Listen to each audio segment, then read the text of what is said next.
Yo, what is up guys, and welcome back to the channel. Today we've got another review on another what if player. We're going to be going through the what if PIERRE LEES-MELOU. We're going to be going through the card, his player clips, detailed summary, all that good stuff. Before we get into all of that, if I could ask you guys to please hit that like button, hit that subscribe button, hit that bell so you know when I upload, and comment down below if you're going to be picking up this card. I know a couple of you guys have requested this review, so I hope you guys do enjoy it. And without further ado, let's get into the review.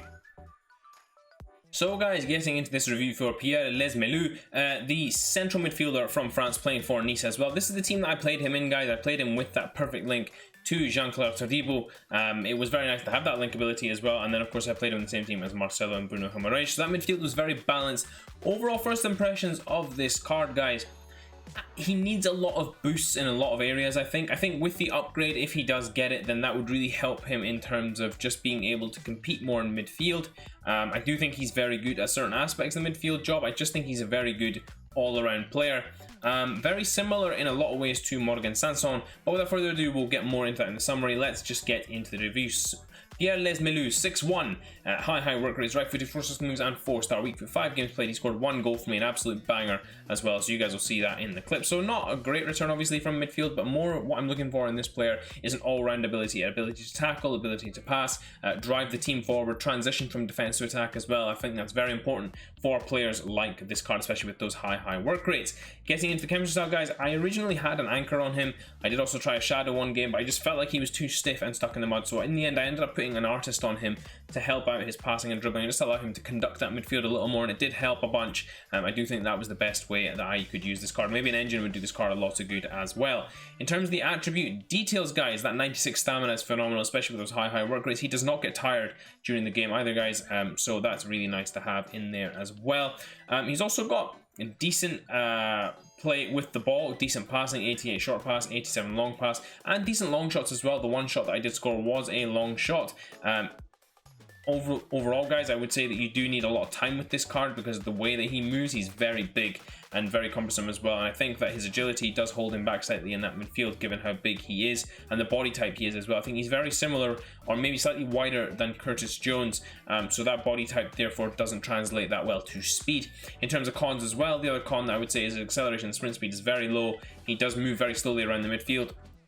And if you're going to play him in a defensive laden position or somewhere that requires defensive responsibility, then that defensive awareness isn't high enough. His positioning is a little funny. He does move around a little too much in that midfield for my liking to be coherently used there.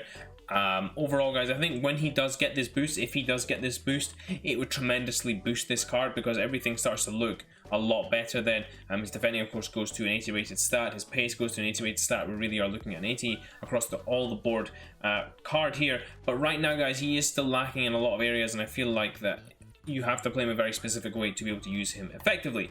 Getting into the player traits though, playmaker trait, outside official trait, and team player trait. Those are all nice traits to have, especially the playmaker one. I would like the long passer trait as well. I think that's really nice to have in a playmaker or in a central midfielder.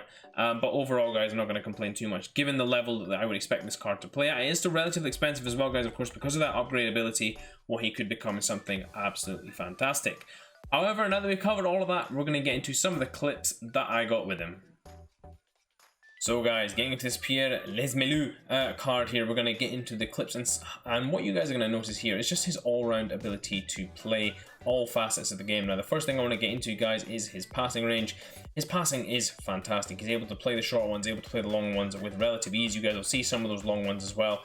And his ability to defend as well was a nice little bonus too, although I would like that to be a bit better if I'm going to play him deep in my team.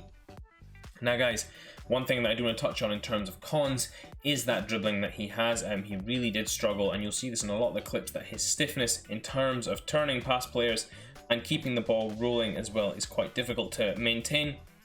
You'll often see me not sprinting away with this card because it's easier to just jog and turn with this card and then play the passes that you want to play as well. Now, guys, the big pro of this card, and one thing I really do want to get into with this card, combined with his size comes that 97 stamina, and guys, that is absolutely phenomenal, especially with those high work rates. He really does become that transitional player that you need in your team.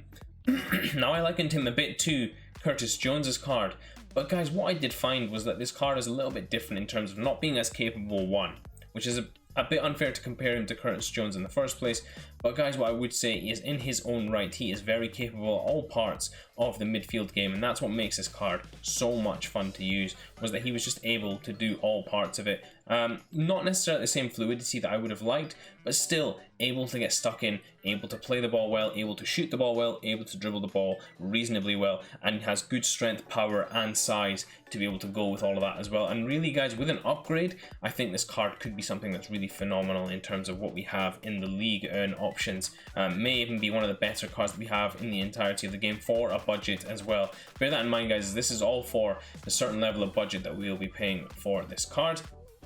Overall, guys, I think this card did play really well, and considering that what he could drop down to and what he could get to, he'll reach all 80 stats with that +2 upgrade, I believe, so it will be something really nice to keep an eye on, and hopefully Nice can get those. In the final clip here, guys, you're going to see the only goal he scored for me. How's this for a finesse long shot right into the top corner? So guys, getting to this final Pierre Les-Melou summary, 119k on the PlayStation, 117 on the Xbox, and 153 on the PC. So overall, guys, quite a high price considering what you're paying, and there's a good chance that Nice may not get this upgrade. There's a good chance that all the teams might not get the upgrade. Of course, Dortmund did score 3 goals today, so the players like Sancho who will look like they will get it, but this is one that certainly could not end up getting one. If we look at the stats here, guys, of course, I think the key ones are, of course, his passing, his stamina for days is fantastic as well, and his dribbling's okay. There's parts of it that are good, parts of it that are bad. In terms of the cons, guys, that speed is really what holds him back, as well as this balance and agility here. And overall, I think, guys, he could use a little more aggression as well, and defensive awareness. I think both of those, if they were boosted as well, would really help this card out in a big way. However, guys, for my recommended chemistry style, I did stick an arse on him. I thought that helped him tremendously in terms of being able to do everything with the ball that I wanted him to be able to do, as well as dribbling with the ball. But alternatively, guys, also an engine will work wonders on this card to help his pace, passing, and his dribbling out. Of course, that would leave the 78 rated defender, the only stat under 80 when you put the engine on. I do think that's a fantastic chemistry style for him. But guys, of course, this is all dependent on where you're going to play him. If you're playing him in a deeper position, I still wouldn't recommend boosting that defending. But if you are insistent on it, maybe look at something that will help his dribbling out as well, like the Guardian, to be able to boost that defending and help out that dribbling as well. If you're playing him in the central midfield, I do think an engine is the way to go, but again, guys, it does depend on how you guys play and where you're going to play him in your team as well, and who you're going to play him next to. Getting into the similar sorts of players. Now, guys, I actually did think this Souček is a very similar build type, but not a similar type of player. I thought the Curtis Jones card was actually a good shot. I think Curtis Jones is far more talented than this card. But in terms of what this card is able to do and similar sort of skill set, I think that Curtis Jones really is quite close. I think this Hector Herrera is a very close shout as well. I don't think that's too far off from what this card is able to do. Of course, these cards are a lot more capable defensively, but overall, I think this Pierre Les-Melou will be capable of getting to that point as well. In terms of the linkability, of course, got that perfect link to Jean-Claude Todibo, as well as this Kamara card, the Shapeshifter's Kamara left back. So that's a nice little triangle you can make there to lock that off in your team. And in terms of strongness, of course, you've got a bunch of links to French players, French icons in Ligue 1 as well. Loads of players there to link him into. That'll build you a nice squad as well. You're also able to, of course, link him across all of the leagues, such as La Liga with Varane and Mendy or things like that. You know, you've got options there as well with building teams from weak links as well. Finally, guys, getting into the price review. Now, if we look at this Pierre Les-Melou and we look at him where he sits in this table here, he sits above the Record Breaker Fabregas. I do think that he's more capable than this Record Breaker Fabregas. Fabregas, a fantastic passer. Melou doesn't touch him there. But I would say that in terms of overall physicality, overall driving the team forward, Pierre Les-Melou does a far better job of that from Fabregas, and Rafael Alcantara as well, conducting the play more so, but Les-Melou definitely holding his own against those two. I think when we start to look upwards towards Draxler and Marquinhos, this is kind of the level where he's not quite at yet. He does need that boost to be able to reach that level. This is still a good card, guys. It's just not a very good card. I think this Draxler card is an excellent card. I love this Draxler card. But overall, guys, I would say that this Pierre Les-Melou falls short of the creativity of this Draxler card or the completeness in terms of defending of this Marquinhos card. I do think that he's kind of sitting in the right spot for me in terms of Liga. And in terms of his overall review compared to other players, of course, Record Breaker David Silva there, it doesn't touch him on creativity, but overall gameplay I think very good. Sergej Milinkovic-Savic, I think, is a much more complete player than this Pierre Lees-Melou, but very similar again in terms of capability, and Joshua Kimmich just slightly lower there, sitting below him with Wilfred Ndidi and Hector Herrera. I think this card is actually priced very well. I think this card fits where fits the price tag that he sits in, and therefore, leading into my final recommendation, I do think this card is fantastically priced. He will continue to drop if the pack pull rate on these cards is pretty decent, provided Nice don't go and smash 6 past someone. He'll continue to drop for the week that he is in packs, and I think this card is really good. If they do manage to get the upgrade, he'll be an absolute beast, and I would definitely recommend picking up this card, guys, if you're thinking about it for your Liga and teams to link into. Todibo, he's more than usable. You guys do, though, as always, have to take time to get used to how the cards play and find their strengths and weaknesses and who you want to put around them to help them out. I did put mine next to a Bruno Guimaraes, which definitely does help, because then the defensive burden wasn't on this Pierre Lees-Melou at all. He was more just concerned with transitioning from the defense to the attack and creating chances that way for me.